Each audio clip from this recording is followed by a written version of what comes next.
All right, everybody. Welcome back for the week 2 critiques for the online head streaming class. So let's jump right into this. Our first two tracings here are going to be Carol and Roberto. So I'm going to start off with the straight-on views. This week we've only got 6, so I've got 4 straight-on views and 2 3/4 views. So if you did a straight-on drawing, yours will be one of these first 4 here. So let's go ahead and jump right in here and looking at Carol's. Carol, this looks like it's a really nice drawing. I mean, overall, the placement of everything is looking really solid. Again, in general, you guys have done a really good job with that placement. So we're going to jump into some other concepts here as we start to build up these drawings. So what I'm going to go over here today is covering a little bit more of the concept of edges. So when we're dealing with edges, what we're really talking about is every time you put down a value shape, that value shape is going to have at least 3 sides. So basically, if we put down a triangle, that's got 3 sides, and that's a shape. Anything less than 3 sides, so only 2 sides, you've basically just got a line. So you've got 1 side and 2 sides. But with a triangle, you've got 3 sides. So whenever you put down a shape, that shape has a parameter, or what's another word for that? Edge. So we've got 3 edges here. Generally speaking, anytime you put down a shape, that shape is going to have at least 1 softer edge and at least 1 harder edge. So that's going to add a form to your drawing. Typically speaking, if you've got a light source coming from this direction, so this is our light source, and we've got this value shape. Now that can be a full shadow or it can be a halftone. Just a full value shape. Typically this edge facing the light source is going to be your softer edge. So it's going to be more diffused. It's going to go from light to dark a little more gradually. So it's going to have a very soft edge. And typically the edge facing most away from your light source is going to be a little bit harder. So how you work those edges in a drawing is going to give you volume. It's going to give you 3-dimensionality. So typically in drawing, what we've got is we're going to be dealing with essentially one of 4 edges. And so with that, we've got a hard edge where it goes from light to dark pretty much instantly. There's no transition. It just goes from light to dark very, very quickly. So for instance, hard edge. Then we've got, at the other end of the spectrum, we've got a soft edge where it goes from light to dark as gradually as you can manage. So very, very gradually. And then in between, you're going to get a firm edge, which is again somewhere in between. It's the edge equivalent of a midtone. So in essence, you know, if we're looking at this and we're using a value analogy, we've got light, dark, midtone. Now the 4th edge that you're going to be dealing with in the terms that I use is something called a lost edge. And a lost edge is usually anytime you lose the perimeter of a shape into another shape. So for instance, here on Carol's drawing, she's got a bit of a lost edge over here on the side of the face. It's not completely lost, but it's definitely diffused and heading towards more of a lost edge. If she were to bring up this background value up to exactly the same value as the shadow on the face, then it would be a completely lost edge. The hairline along here, that's a completely lost edge because you've got the hair, you've got the face, and now she's completely lost that edge in the shadow, which is a good idea in this instance. So that's an example of a lost edge where you've basically got a silhouette or a parameter and then you're just shading right over that and blending 2 objects or 2 shapes together. That's a lost edge. Some artists will refer to texture as another edge. In a manner of speaking, that's true, but usually with texture, what you're using is an alternate calligraphy to soften an edge. So, for instance, on a hairline or an eyebrow, it's still a soft edge because you're transitioning gradually from the hair to the head. It's not just it's not like a bad wig where it just goes from hair to head. You know, the hair's growing out of the head and it thickens as you get up into the bulk of the hair. So you would use more of a cross-hatching technique or a feathering technique to blend that hair into the forehead or into the hairline.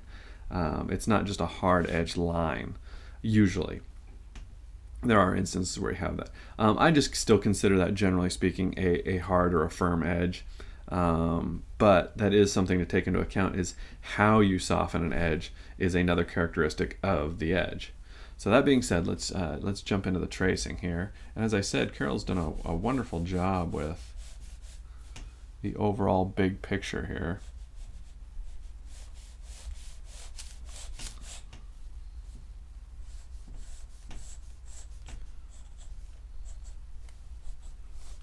I'll just quickly establish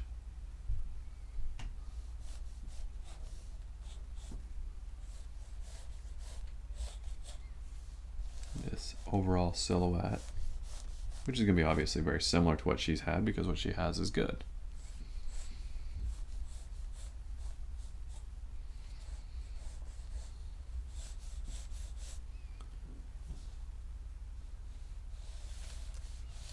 Center line is looking very, very good. And we got the hairline, brow line, nose line, and chin. And we'll check those thirds, but they look pretty good. In fact, I misplaced that chin. That was the only third that was off, was on my tracing. So overall, good thirds. You'll notice that the nose line is actually above the tip of the nose a little bit, and that's because he's got a little bit of a hook nose. The base of the nose is actually buried up underneath the tip of the nose from this particular angle. Not a lot, but a little bit. So I wouldn't measure from the tip of the nose, I'm measuring from the base of the nose, which is just underneath that, giving him the appearance of a longer nose. Or in actuality, he has a longer nose, but the nasal bone itself is not longer, which is why it's always good to rely on those thirds in referencing the skeletal structure. As you start getting into cartilage, cartilage is different because cartilage grows all throughout your life. So even as you get older, your nose may get longer or your ears may get bigger. Cartilage continues to grow into the twilight years of your life. Whereas bone really only grows till, maybe it caps out at about 25 years old or so.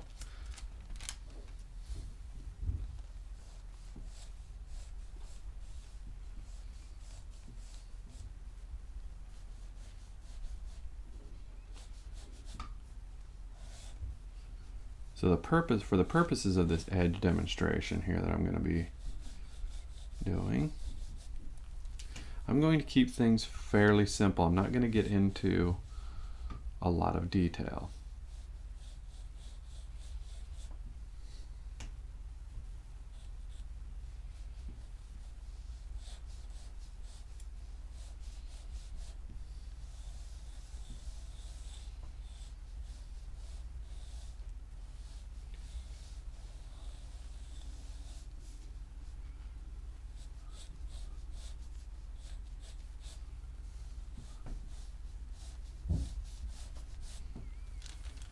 So there we've got that simple Riley linear lay-in for the head. Now as I come in here, I'm going to want to get this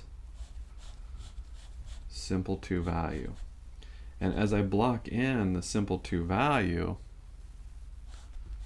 I'm going to basically use those 3 main edges. I'm not even going to really worry about lost edge right now. I'm mainly dealing with hard, firm, and soft. So everything that I draw into this drawing is going to be handled very simply, similar to a 2 value. It's essentially the 2 value version of edges. So not only am I simplifying everything down into only one of 2 values, I'm also simplifying everything down into one of three edges. So soft edge, soft edge, soft edge, soft edge, soft edge, soft edge. And then coming down here, hard edge,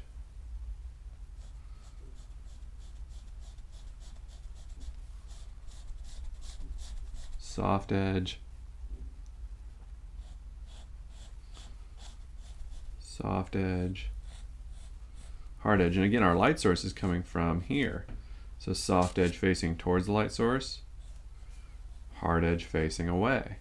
And that's not meant as a formula. It's meant to teach you what to look for.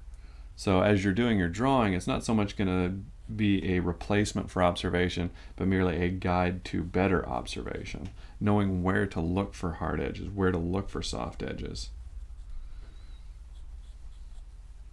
And then as we come up here to the nose, this is going to be a bit of a firm edge. So these soft edges over here are a little bit softer. These are a little bit firmer. These are a bit harder. So a more angular form, the form shadow is going to be a bit more angular or firm. It's going from light to dark a little more quickly than on, say, a larger or more rounded form. And then cast shadows are essentially a template being cut out of the light. And so they are very hard, just like a template, just like a stencil.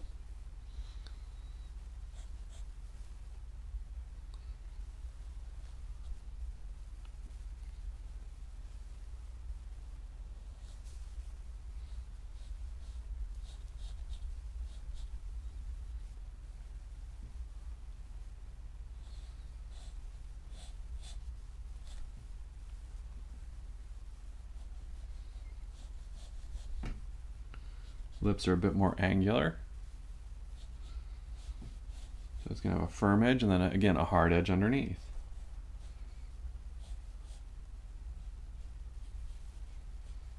Some people have rounder lips, so you might have a soft edge. He does not. He has more angular, hard-edged lips.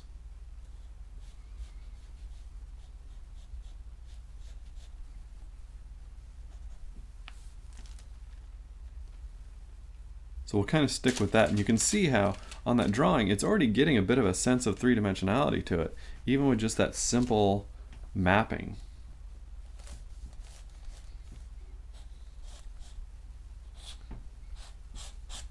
Now to kind of progress through this a little bit, so we can get onto some of those other tracings.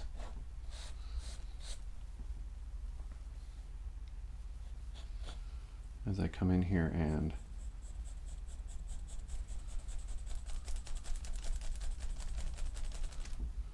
shade in that 2 value, it should progress to becoming even more three-dimensional.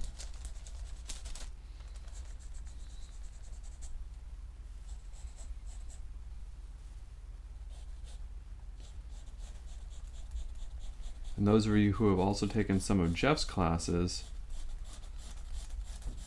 you'll see that he gets very complicated with his mapping, and it looks great. What he's doing is he's getting into mapping even a lot of more anatomical and halftone shapes, which is great, but it's a little bit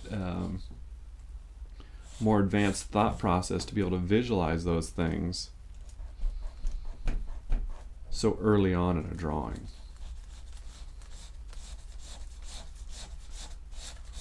It's great to see and great to learn from, very difficult to do. It requires a level of knowledge and experience and visualization that many people don't have. So just with that, you can already see that it's got a pretty nice feel of three-dimensionality to the drawing. Now we're not going to stop there just yet. I'm going to do a little bit more. So now as we come through here, now I'm going to start to open my eyes a little bit more and see the drawing and start seeing subtle fluctuations. So now we're going to move beyond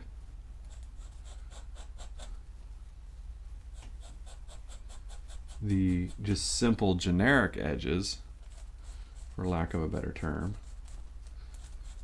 and add in more edges. Just like with drawing, we start to add in more values.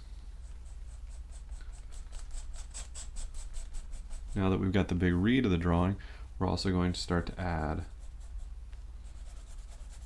more edges. So up here in the forehead, that's a very large rounded form comparatively. So that's going to have a very round, very soft edge. The softer you make that edge, the more rounded the form is going to be. So I'm going to continue to soften that edge until it looks as round as I think that that forehead should be.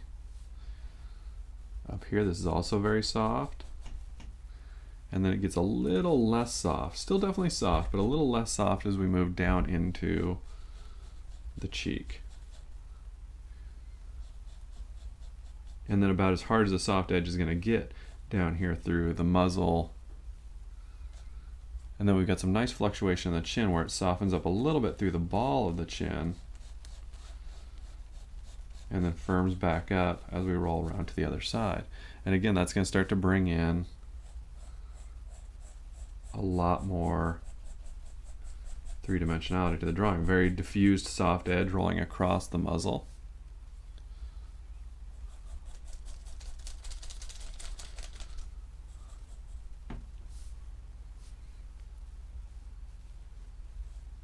Softer edge as we move from the origin of the nasolabial here down into the actual tooth cylinder, down to the cheek basically, where it gets much more rounded.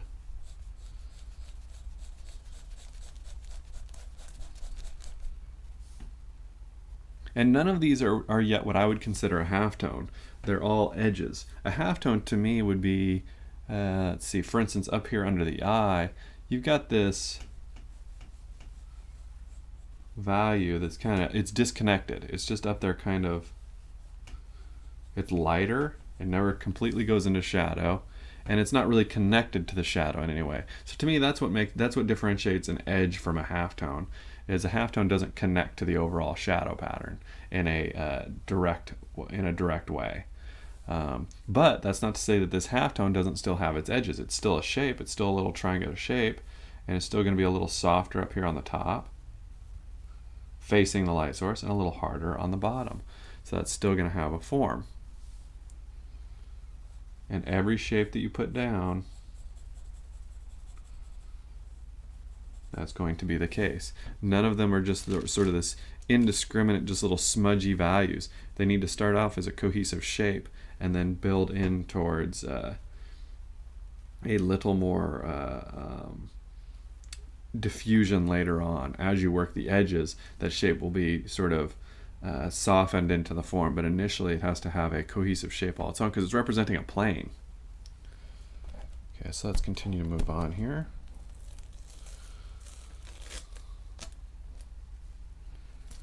So here we've got Roberto's drawing.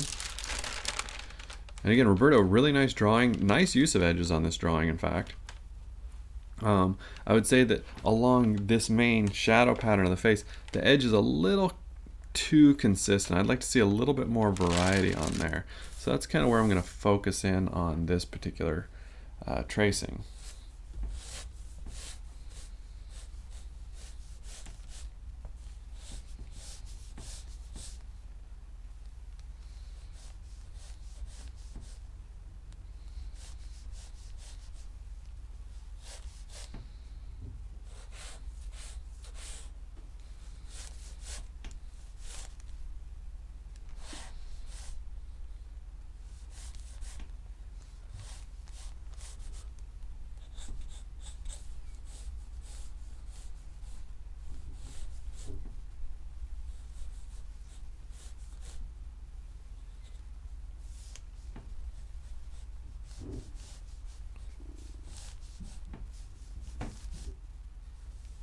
Again, we'll check this hairline, brow line.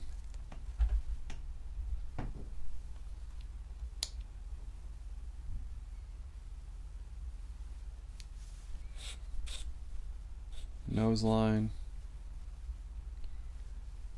and chin.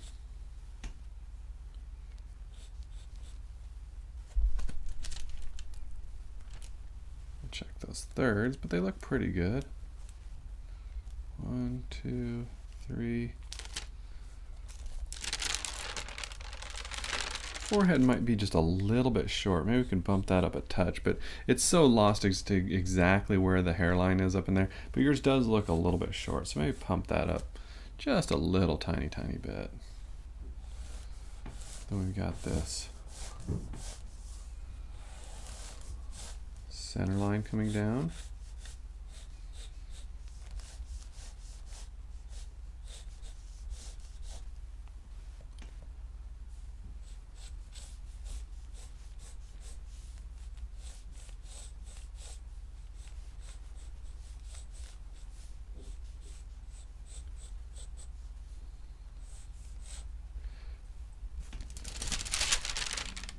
Nose is perhaps a little bit wide.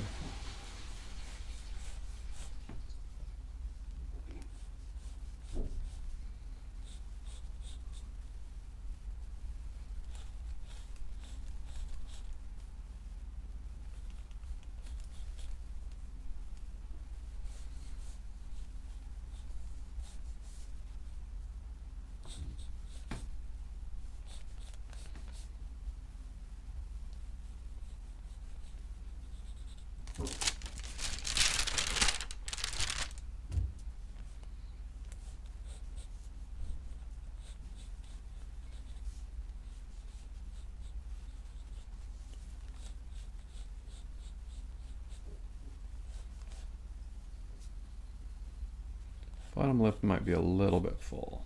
So just a couple of small little placement things, but overall good job. Now my main sort of area that I want to focus on here is going to be along this edge of the face.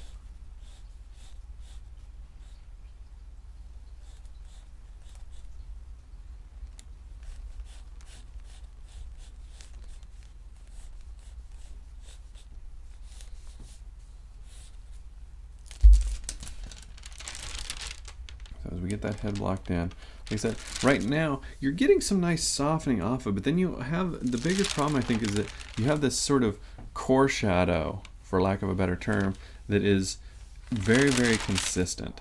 So when you block in your head, you want to move away from that mapping and try to really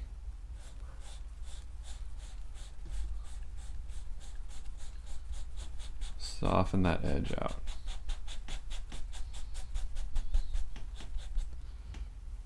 Like, to me, up in that forehead, in the reference, it's almost difficult to even see exactly where the edge is. It's very soft. And again, same thing up here at the top of the cheekbone, very soft. And again, as we move down here, softer up at the top, and then a more distinct, almost firm edge separation.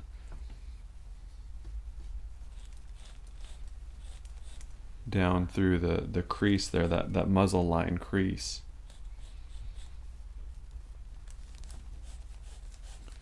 And then very soft along the chin.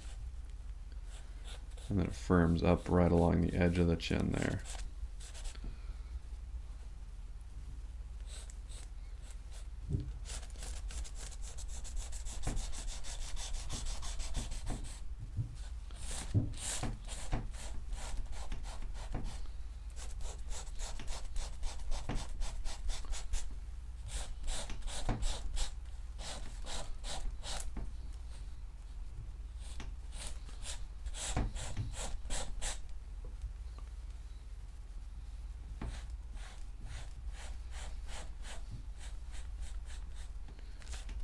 So really working that variation a bit more than what you've got.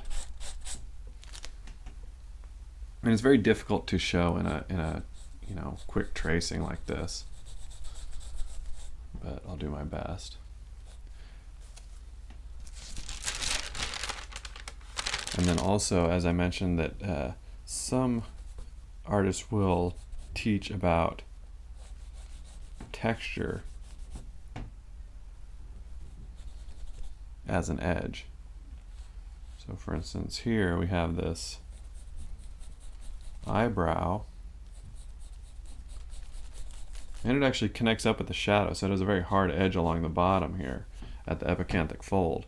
But then up here in the eyebrow, it can be a good idea to actually soften that edge using texture. You can even take your eraser and carve back into that. To create a little bit more softness.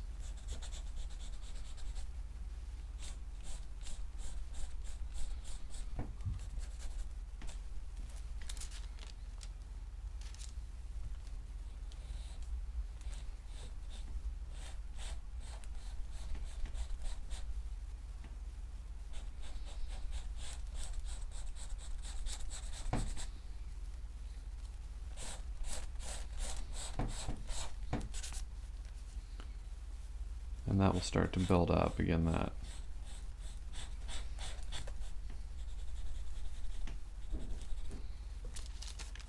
overall volume of the head. So just getting a bit more three-dimensionality. But good job.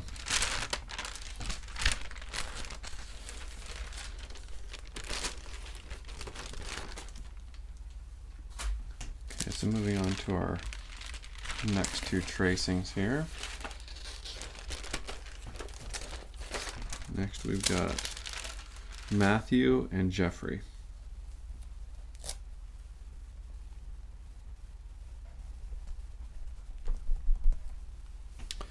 Okay, so let's see, taking a look at these. Matthew, and yours I think will focus a little bit more on placement, only because you didn't get to a lot of shading, which is fine. Always try to practice what you think you need to practice on, and stay within your means. So let's see. I feel like I'm gonna have to take a measurement here, but I feel like the face feels a little stretched out to me. So I'm gonna take a bit of a measurement, and based off of my measurement, the width of the face should equal from just above the brow to the chin. Let's take this. Actually, no, it looks pretty good, actually.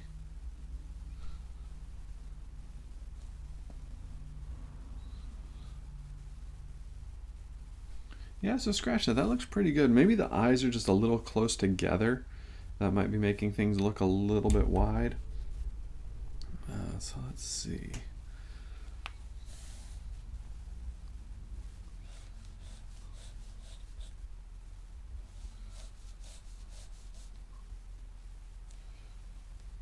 There's definitely a bit of a distance here, increased distance here from the bottom of the ear. So I want to make those ears a little bit bigger.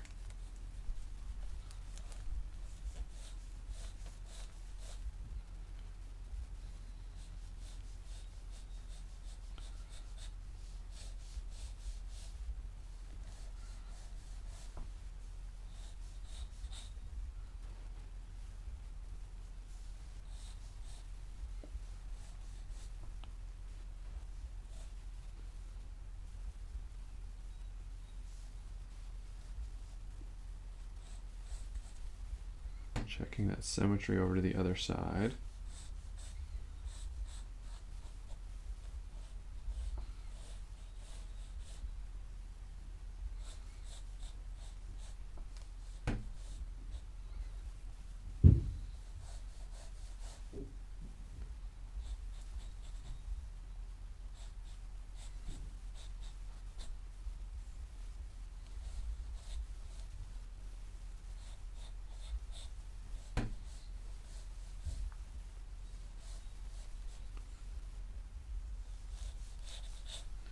So yeah, enlarging those ears a little bit definitely helped.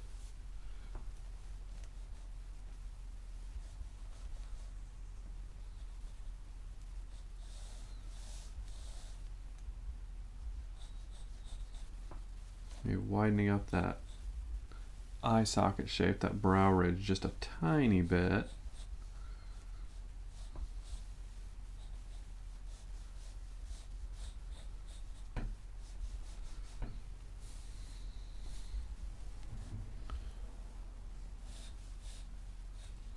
Maybe widen up and fill out that chin a little bit.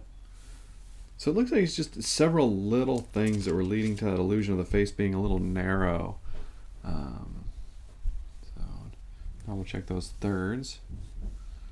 So hairline, brow line, nose line, chin. Let's check those, but they look good. Very nice. Nicely done.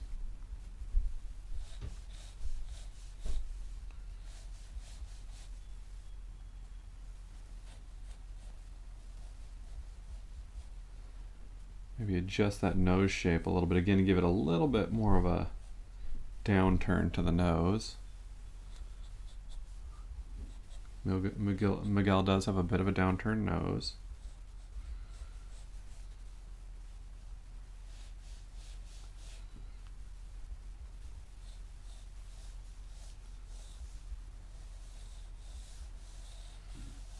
But overall, aside from a few little shape things, and the ears being a little small, it looks like your laying's quite good.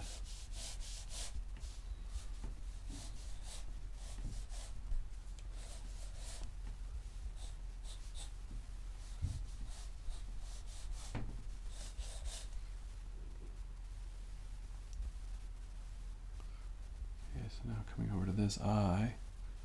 Squint down a bit more. Your shapes feel a little too thin. So make those shapes a little more robust. Beef them up just a little bit. And also widening that eye, that's also going to help with that narrow appearance, I think.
So beefing that eye shape up a little bit more.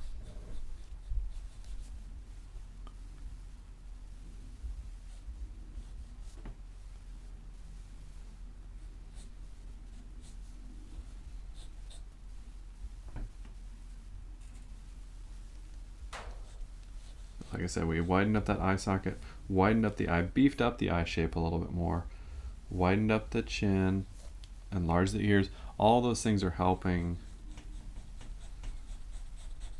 that face to not look quite so long.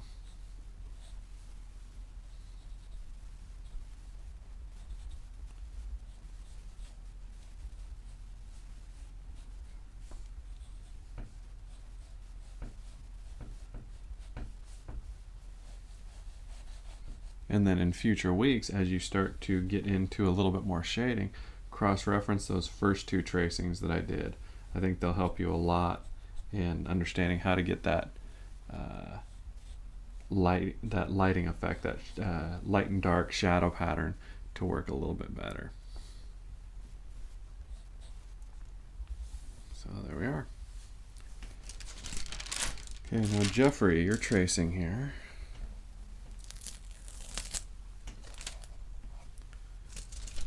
Again, overall, very good. You guys are really getting the placement and the structure down very good. The shading is maybe a little bit messy, but overall the values and edges are good, which is something I'm more concerned about. That smoothness of shading will come with time to a certain degree. But nice overall modeling of the form, nice use of texture. The form of the hair reads really well. So the only thing that really feels off to me on this, so this probably won't be an extensive tracing because it's a really good drawing, and I've already covered a lot of the other things like edges and things like that. So obviously you've done a decent job on the edges, but still cross-reference those first couple tracings I did to help you in further exploration of the edges. But overall, good job. So here, my big problem is we've got a straight-on view of the head. The eyes, you've done a great job getting those placed and pointing more or less straight ahead, maybe a bit off to the right. But then the nose is kind of bowing. So if we get those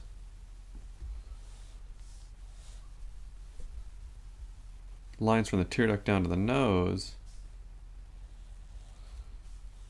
I see a little bit of a bend, but not as much as you have there. So we need to square up that nose a little bit, so it's pointing more straight ahead.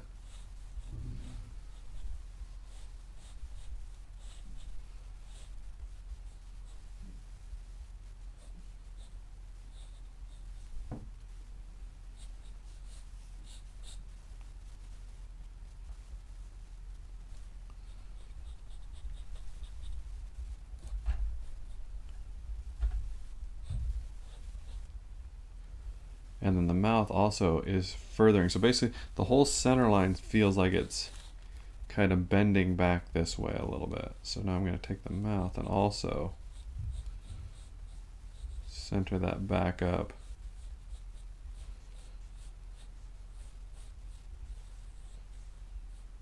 On that center line.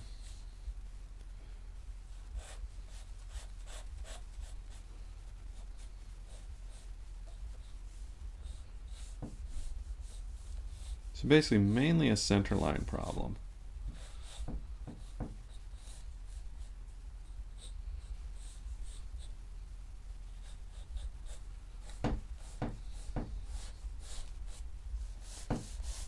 But overall your shading and everything looks good. So edges look pretty good.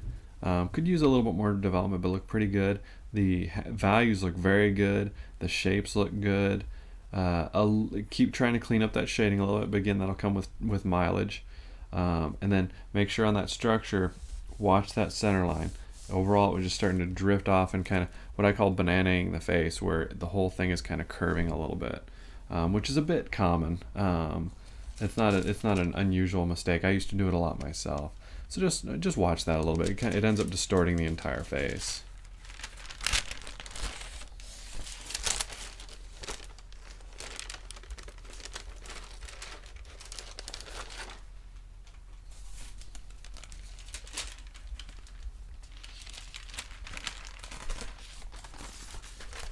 Okay, so now we're on to our last two tracings here.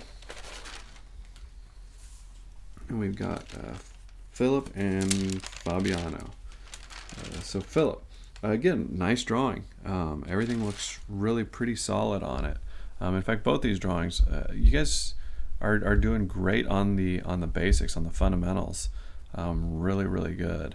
So next week we'll start definitely. I mean, we've already kind of jumped into edges a little bit this week, which is a little earlier than I usually do it. But you guys are doing such a good job with the linear lane and the placement. We're jumping into some more advanced concepts a little earlier than I usually do. But really great. So probably next week what we'll get into is halftone and rolling form a little bit more. So let's see. Yeah, overall just really solid. I don't see really any construction or structural issues at all. Just really good. The two things that I'd probably actually like to address on this drawing is one, your shapes. They're a little too kind of linear. So when I look at that eye, I see just kind of a line for the upper lid. You've got some nice values built up around it, which is good, and it's making that look pretty well, or work pretty well. But what I'd rather see is squinting down a little bit more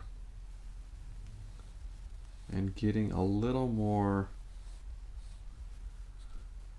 robust shape.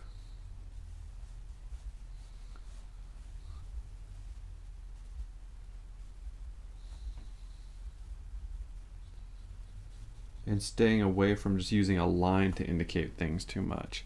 It kind of goes back a little bit to what I was talking about earlier, that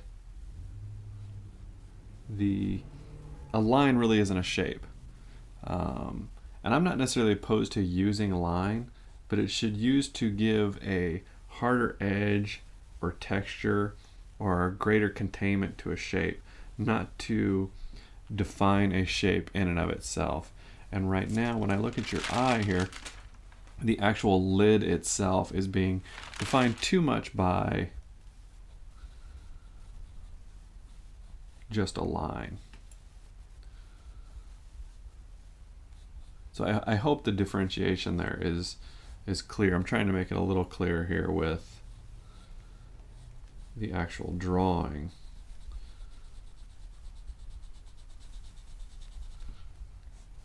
So when I'm drawing each of these shapes, they're actually creating a shape, and I may come in here and use a line to better define the bottom of that shape, but the eye itself is a little bit more of a robust shape. It has a bit more volume to it.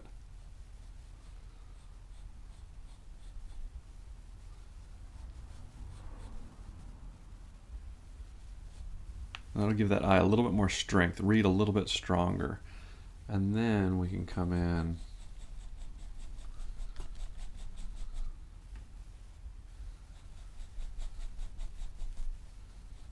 with some of these halftones to even further unify the drawing.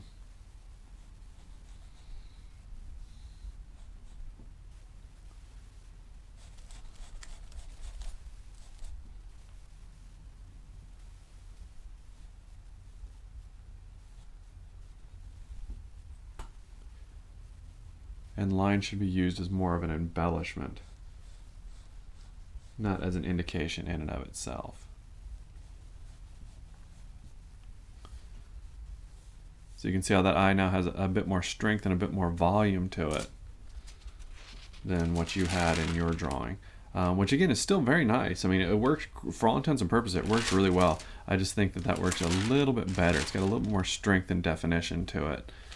Whereas yours, the actual eye itself gets a little too lost, and that's not what I see when I look at the reference. Sometimes that might be appropriate to lose the eye into the socket, but that's not what I'm seeing when I look at the reference in this case. So giving that eye a little bit more pop, a little bit more strength, and then what that does in turn is also allows me to model a bit more with the halftones as well and get a bit more three-dimensionality out of the drawing. That was a pretty brief tracing, but for the most part, you did a really great job with this drawing. Watch the halftone modeling over here. I feel like you just kind of dropped a glaze over that far side of the face a little too much. So just watch that in the future. You'll want to try and roll that volume a little bit more by having that. And then we've got the bridge of the nose. And then start a little darker towards the edge, and then kind of roll it over a little bit, rather than just dropping a flat tone over the whole thing. Don't worry if the bridge of the nose gets lost a little bit, as long as there's a little bit of definition there by pushing that cheek darker behind it. Having the shadow at the base of the nose and the dark of the eye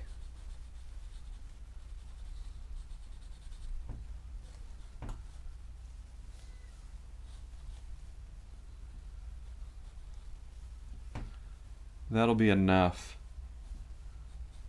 to get that nose to read. You don't need to have such a dark halftone.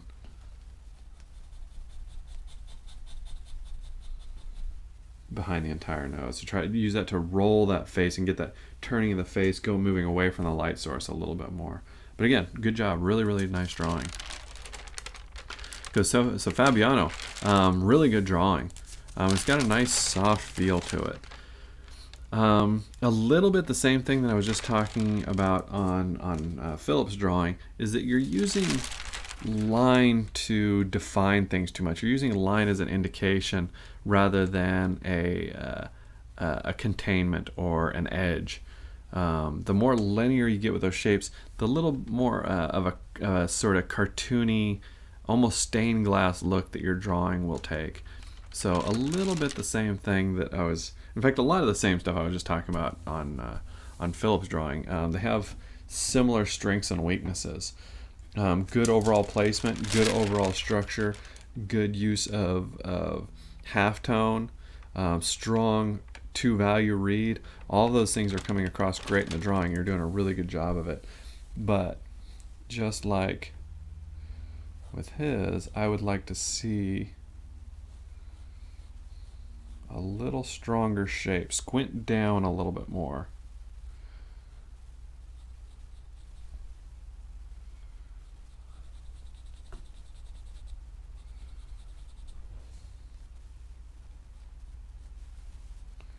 When you're drawing that shape.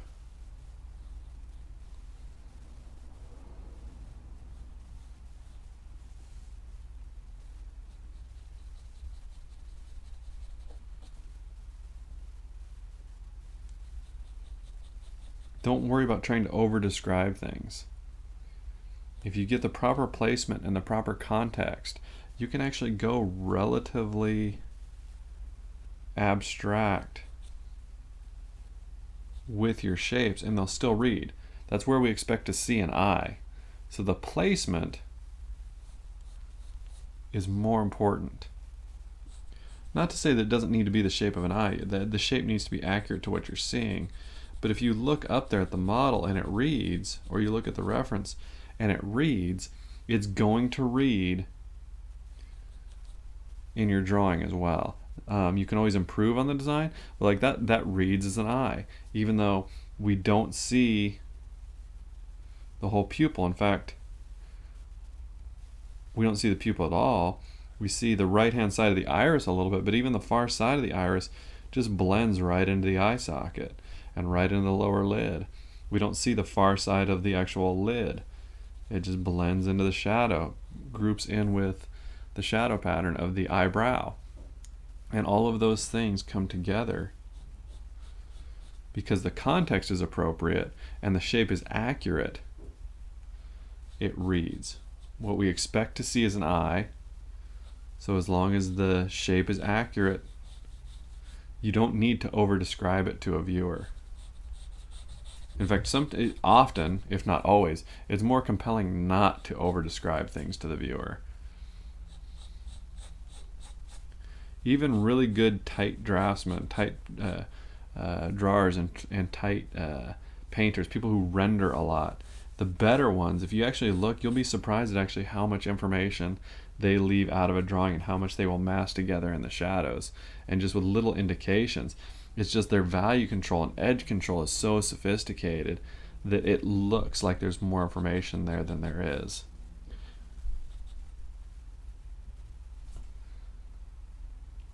So just looking at that shape,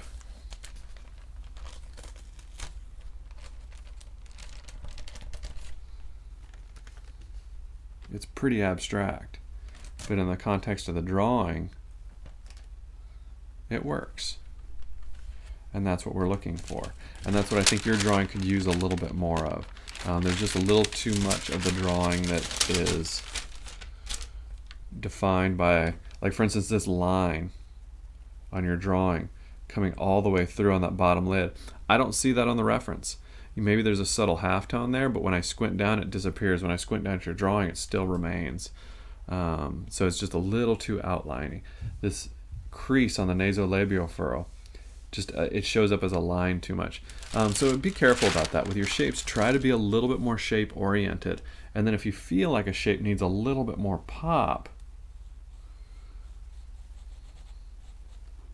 then you can use a line to give that shape a little bit more pop. But if you don't, then you can leave it. And also that can help separate out a focal point from the rest of the head as well. So for instance, if you want this eye to be the focal point, well then you can use that last little pop, that little linear kicker to make that eye pop a little bit more than the rest of the drawing. Keep the linear work to a minimum around the rest of the drawing and then use it in that eye. Or maybe have those hardline kickers be more common the closer we get to our focal point, and it'll give this illusion of this area popping a little bit more, being a little bit more three-dimensional, being a little bit more in focus, which is kind of one way of directing the viewer's eye around a drawing, is implying that one area is more in focus than the rest of the drawing, and those little linear kickers are a great way to do that. So, but overall, great job. Really nice structure to the drawings. They feel very solid. Everything is placed right. Very few proportional errors, and those that were there were very, very small through all 6 drawings. So you guys are doing a great job.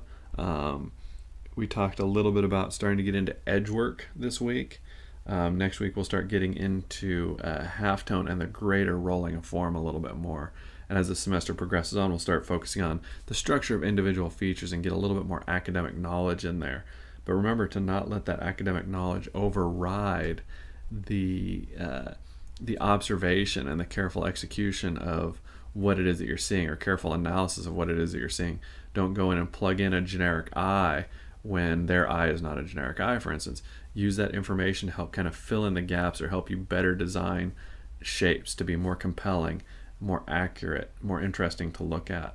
Those are the things that are more important than necessarily academic aptitude. Anybody can study all the academic and anatomical features and then plug them into a drawing, but true understanding and true mastery of that information is going to lead you to bend it to your desire and your will to make the drawing more what you want it to be, whatever that is. It's not necessarily being a slave to that academic information and needing to put in every bit of anatomy and every bit of subsurface knowledge that you may have. But great job, you guys are doing awesome. Really nice structure to these drawings, really nice foundation, and when you have a good foundation, it's easy to build on top of that. If you don't have a good foundation, no amount of polishing and rendering in the world is going to make it work. So you guys are off to a great start. Really nice drawings. I'll see you next week.